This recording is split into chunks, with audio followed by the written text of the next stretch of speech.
Safety standards in the sport are high though and injury rare. This Australian driver walked away totally unhurt from an accident which looks at least as hard and hurtful as that which befell Darrell Gwynn, and one is forced to draw the conclusion that for whatever reason Darrell Gwynn was unlucky where others have been lucky.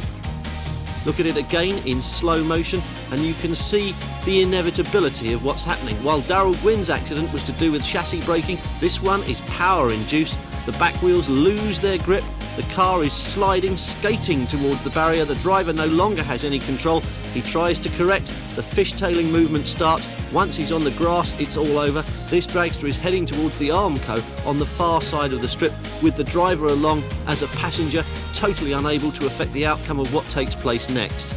Almost incredibly, he's unscathed as the car rolls over the Armco. The engine demolishes the scoreboard. It breaks loose, again that flash fire. Again it takes place outside the car, doesn't hurt the driver, and this driver was walking about in the pits just a few moments after he climbed from the remains of his top fuel dragster.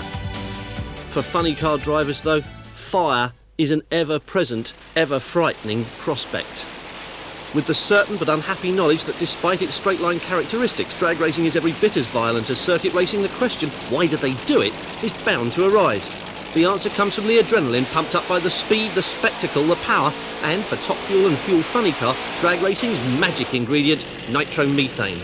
It's this massively explosive and expensive liquid known simply as fuel with a capital F, which provides all the horsepower and allows a funny car to accelerate from standstill to 200 miles an hour plus in less than 6 seconds. Almost as spectacular are the methanol cars like Bjorn Ardine's red and white Trans Am, here joining the nitro burner of Charlie Draper on the start line. Methanol's a coal-burning alcohol, less powerful but far more stable a fuel than nitromethane, and that reliability gives the slower cars an even chance. But on this first qualifying day it isn't nitro which is Charlie Draper's downfall, or at least not directly. The engine explodes, the bell housing behind the engine breaks free from its mounting, the gearbox then spun round inside the car with the prop shaft, taking the gear lever with it and breaking Charlie Draper's leg. The car sideswiped the barrier and came to a reasonably gentle halt.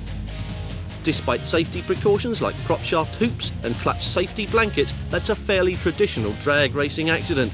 And over the years, some of the sport's leading exponents have missed a season as a result of a similar occurrence.